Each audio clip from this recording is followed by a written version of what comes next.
صاحب آپ سے شروع کرتے ہیں۔ آج کے اس فیصلے کو آپ کس طرح سے دیکھتے ہیں؟ کیا آپ یہ سمجھتے ہیں کہ اگر یہ یقین دہانیاں نہ ہوتی تو یہ فیصلہ ظاہر ہے کہ عمران خان صاحب کے فیور میں نہ آتا، یا آپ کو لگتا ہے کہ یہ میرٹ کے اوپر تھا، پہلے ہو جانا چاہیے؟ اعوذ باللہ من الشیطان الرجیم، بسم اللہ الرحمن الرحیم۔ آپ یہ دیکھیے کہ جب کل پرسوں میڈیکل رپورٹ آئی تھی، اس کے بعد پوری دنیا میں ایک عجیب سی کیفیت پائی جاتی تھی۔ کوئی ہمیں پسند کرے نہ کرے، تحریک انصاف کا ہو نہ ہو، جو انسانیت کو سمجھتا ہے اس کے لیے تکلیف دہ تھا۔ آپ دیکھیں اس میں جنرل ڈسکشن، جو چیز پچھلے 8 مہینے سے ہم کہہ رہے تھے، قید تنہائی، اس کو ایک عیاں کر دیا۔ کتابوں کا نہ ہونا، ٹیلی ویژن کا نہ ہونا، نیوز پیپرز کا نہ ہونا، فیملی سے ملاقات کو آدھے گھنٹے پہ محیط کر دیا گیا، بہنوں سے ملاقات نہ ہونا، ایکسرسائز کے لیے کوئی چیز، اور انہوں نے کہا کہ 1 گھنٹے کے لیے آپ ان کو باہر واک کرنے کی اجازت دیں۔ دیٹ مینس اس سے پہلے یہ بھی نہیں دیا جا رہا۔ تو وہ جو ہمارا نیریٹو تھا وہ سچ تھا کہ خان صاحب کو قید تنہائی میں رکھے ایک سیاسی انتقام کا نشانہ بنایا جا رہا ہے، وہ کل کلیئر ہو گیا۔ آج عدالت نے اس کے اوپر ایکشن لیا اور اس پہ انہوں نے کہا، اور یقین کیجیے اگر یہ اسلام آباد ہائی کورٹ پہلے ہمیں کہہ دیتا کہ جی آپ کہہ دیں کہ جی فیملی آ کے باہر پولیٹیکل سٹیٹمنٹ نہ دے، اور ہمیں اس پہ ان کے اوپر کانفیڈنس بھی ہوتا تو شاید یہ چیز پہلے ہو چکی ہے، لیکن اسلام آباد ہائی کورٹ نے کبھی اسٹیٹمنٹ کو اتنا سیریس لیا ہی نہیں تھا۔ اور somehow we felt it کہ سپرنٹینڈنٹ جیل کا جو بیہیویئر تھا اسلام آباد ہائی کورٹ ڈوگر صاحب کی عدالت میں، وہ اتنا ایک ہاکش ہوتا تھا کہ وہ لگتا نہیں تھا کہ جج صاحب کیا کہہ رہے ہیں اور سپرنٹینڈنٹ جیل کیا کہہ رہے ہیں۔ تو آج عدالت نے جو کیا ایک بڑے ایک سیاسی سفر کا آغاز بھی ہو سکتا ہے۔ And I can tell you that آج ایک پہلی دفعہ ہمیں بھی فیل ہوا کہ پاکستان میں کوئی انصاف نام کی چیز تو ہے، کوئی یہ اتنا بڑا کام نہیں ہے، یہ تو بیسک ایک ہیومن رائٹس تھا، اور آج اگر انہوں نے یہ فیصلہ دیا ہے ہم اس کو خوش آمدید کہتے ہیں، اور یہ سمجھتے ہیں کہ یہ چیز چلنی چاہیے۔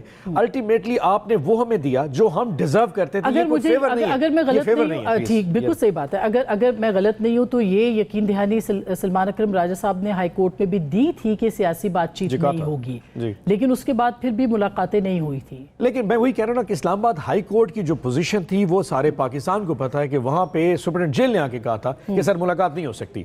تو وہ جو جج صاحب کا رویہ تھا سپرنٹینڈنٹ جیل کے حوالے سے، that was not like a جج کا کوئی بیہیویئر نظر نہیں آ رہا تھا۔ تو اب یہ جو آج یہ کہ ہوا، اب مجھے لوگ کہہ رہے ہیں جی بڑی فیور مل گئی جناب آپ کے لیے، کوئی بڑا زبردست، کوئی فیور نہیں، یہ ہم ڈیزرو کرتے تھے۔ آپ بات سنیں، آپ ایک شخص کو آپ نے سزا دے دی ہے، غلط کیس میں سزا دے دی ہے، یہ جو آپ کر رہے تھے یہ انسانیت سوچ سلوک یہ کسی طور پہ جسٹیفائی نہیں ہو سکتا تھا۔ آئی ایم شیور کہ پوری دنیا کا ایک پریشر بھی تھا، حکومت بھی، جتنی بھی آپ انسینسیٹیو ہوں، پریشر تو آتا ہے کہ جی آپ نے اس کو جیل میں رکھا ہے۔ تو یہ دنیا کے پریشر کی وجہ سے تھا، جو کہ 3 سال تک یہ دنیا کا پریشر نہیں ہوا۔ میں اس کو نیگیٹیولی نہیں لینا چاہ رہا، لیکن ایک گورنمنٹ پریشر فیل تو کر رہی تھی، سو دے ہیو ریسپونڈڈ ویل۔ میں اس کو نیگیٹو ٹرم کسی طور پہ لینا چاہ رہا تھا، مگر یہ فیصلہ تو عدالت نے کیا ہے، حکومت نے تو نہیں اچھا کیا نا عدالت نے۔ کہیں نہ کہ آج جو جس طرح رانا ثناء اللہ صاحب کی سٹیٹمنٹ آئی ہے، ڈاکٹر طارق فضل چودھری نے سینٹ میں بیان دیا، بلکہ ڈاکٹر طارق واز گریسفل انف، تو انہوں نے کہا کہ اس میں منوان عمل ہوگا۔ And I can assure you that کہ ایسا ہماری طرف سے کوئی ایسی چیز نہیں ہے کہ جو عدالت نے کہا ہے، گورنمنٹ بھی کوئی ایسا کام نہ کر جائے جس کی وجہ سے آپ ایک شخص کا جو علاج ہے اس کو کرے جی 2 دن بعد، جیسے ابھی آپ نے کہا جی 2 دن آرڈر میں نہیں لکھا ہوا اور وہ واپس لینے کی تیاری کرے، تو ایسے کوئی مس ہیپ دوبارہ نہیں ہونا چاہیے۔ ہو سکتا ہے کہ وہ ان کو لمبے عرصے کے لیے اسپتال میں رکھا جائے یا اسپتال سے کہیں اور لے جایا جائے، جب تک ضرورت ہے، ان کی صحت کا ایشو ہے، مطلب کوئی ہسپتال کو رہنے کی جگہ تو نہیں ہے، کوئی مزے کے لیے تو نہیں جا سکتا۔ ٹھیک بات، علاج چل رہا ہے، اگر علاج ہے، اینجیوگرافی ہونی ہے، کوئی اور ٹیسٹ ہے، ڈاکٹر نے 7 دن 10 دن کوئی ریسٹ کہا ہے، کوئی ان کو سیکلوژن کا معاملات ہیں، اگر ان کو مطلب سوشل قسم کی کوئی فیملی کی ملاقات، تو اٹ شال بی لکڈ انٹو۔ برادر ہے کہ آپ اس کو سارا کریں جی ٹھیک ہو گیا آپ چلیں۔ مصطفیٰ، آپ کو لگتا ہے کہ میرٹ کے اوپر فیصلہ تھا تو یہ پہلے ہو جانا چاہیے تھا، کیا کہیں گے آپ؟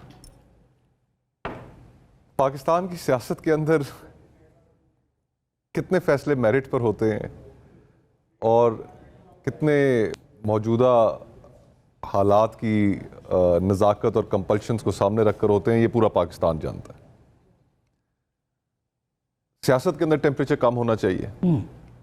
بنیادی طور پر ہم سیاستدان سیاست کو جس نہج پر لے کر آئے، ہم نے ایک دوسرے کے ساتھ پولیٹیکل وکٹمائزیشن کرنے میں کوئی کسر نہیں چھوڑی۔ صحیح، اس سے پچھلا دور ہو یا یہ دور ہو، ہمیں یہ دائروں کا سفر ختم کرنا ہے۔ مسلم لیگ نون اور پیپلز پارٹی نے یہ سبق سیکھا تھا 90 کی دہائی کے بعد، لیکن پھر انفارچونیٹلی ہم توقع نہیں کرتے تھے کہ کیونکہ وہ ایسی سختیوں سے گزرے ہیں کہ وہ جب حکومت میں آئیں گے، اور خصوصاً پی ڈی ایم جن دنوں میں بنائی گئی تھی اور پی ڈی ایم کے جو اعلامیے تھے اور جو گفتگو کی جاتی تھی، افسوس کے ساتھ کہنا پڑتا ہے کہ آج ان جماعتوں سے کم از کم یہ توقع نہیں تھی کہ یہ اسی پولیٹیکل وکٹمائزیشن کے سلسلے کو نہ صرف ہوا دیں گے بلکہ وہ تمام چیزیں بھی کر گزریں گے جن کو یہ خود اپوزیشن میں کرٹیسائز کرتے تھے. مثال کے طور پر آج جو میڈیا جس کرب سے گزر رہا ہے, پیکا کے قوانین موجود ہیں, تلواریں لٹکا دی گئی ہیں, سینسرشپ اپنی جگہ پر موجود ہے, سیلف سینسرشپ بھی موجود ہے. تو یہ ساری چیزیں, اور پھر ساتھ ہی ساتھ ہمیں جس وقت 26ویں اور 27ویں ترمیم کی گئی اس وقت یہ نوید سنائی گئی قوم کو کہ دیکھیے کہ اب اس کے بعد انصاف کا بول بالا ہوگا اس ملک میں. لیکن مقصد ان کا یہی تھا کہ عدلیہ کو بھی قابو کر لیا جائے. آج تو ہو گیا نا انصاف کا بول بالا, اون عباس صاحب نے بھی کہہ دیا. ٹھیک ہے, موجودہ صورتحال میں آپ اس کو کہہ سکتے ہیں, اور میں سمجھتا ہوں کہ یہ پولیٹیکل ٹیمپریچر نیچے لے کر آنے میں ایک بہت اچھا قدم ہے. کاش کہ ایسا ہوتا کہ ہماری عدالتیں وقت کے اوپر انصاف کرتی. میاں نواز شریف کے ساتھ ثاقب نثار صاحب کا دور, ان کا پیریڈ, جس طرح سارے معاملات ہوئے وہ انصاف کے تقاضوں پر پورا نہیں اترتے تھے. جو آج عمران خان صاحب کے ساتھ ہو رہا ہے, جو ان کے ساتھ قاضی فائز عیسیٰ صاحب نے کیا, الیکشن سمبل لے لیا, وہ بھی انصاف کے تقاضوں پر پورا نہیں اترتا. کئی ایسے ان کے اسیران ہیں, اعجاز چودھری صاحب فار ایگزامپل, وہ گردوں کی سخت تکلیف میں, لیکن ان کو ریلیف نہیں مل رہا. آپ کو پتہ ہے نا کہ جب یہ اس طرح کے فیصلے, یا میں فیصلے کو نہیں کہتی مگر ایسی انوائرمنٹ بنتی ہے تو اس کے پیچھے کچھ نہ کچھ ہوتا ہے. یہ اتنا سادہ معاملہ تو نہیں ہے. آپ تو تاریخ طالب علم بھی ہیں اور سیاست سے بھی آپ کا شغف ہے, تو یہ آپ کو نہیں لگتا, بلکہ سیاستدان ہے, تو آپ کو نہیں لگتا کہ کہیں نہ کہیں کچھ نہ کچھ ہے؟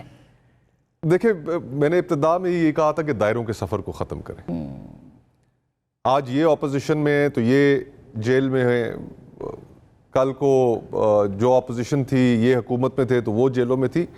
ہم سیاستدانوں کو یہ میچورٹی دکھانی ہے اور اس دائروں کے سفر کو ختم کرنا ہے. اس لیے ختم کرنا ہے کہ ہماری اس لڑائی کی وجہ سے ساری کی ساری قیمت عوام ادا کرتے ہیں.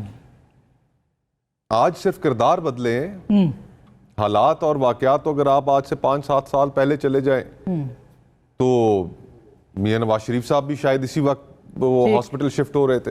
یہ کیا ہے؟ اچھا, ہمیں سیاست کے اندر اس کو ختم کرنا پڑے گا, پولیٹیکل وکٹمائزیشن کو. سیاست کو ایک ایسے مقام پر لے کر آنا پڑے گا کہ جہاں پر تمام فریقین ہر ایک دوسرے کو اپنا سیاسی مخالف ضرور تصور کریں, سیاسی دشمن نہیں. ایسا ہی ہے. اور ریڈ لائن سیاست کی طے ہوں کہ ہم نے کیا کراس کرنی ہے اور کیا. مانوی والا صاحب, آپ نے ایک سٹیٹمنٹ دیا تھا 2-4 دن پہلے کہ بیرسٹر گوہر صاحب کی عمران خان صاحب سے ملاقات ہوئی ہے. اس کی تردید ابھی تک نہیں آئی ہے, لیکن کیا آپ یہ سمجھتے ہیں کہ بیک چینل بھی کچھ مذاکرات جو ہے اس کا سلسلہ تھا, بات چیت کا سلسلہ تھا, جس کا نتیجہ اب نکل رہا ہے؟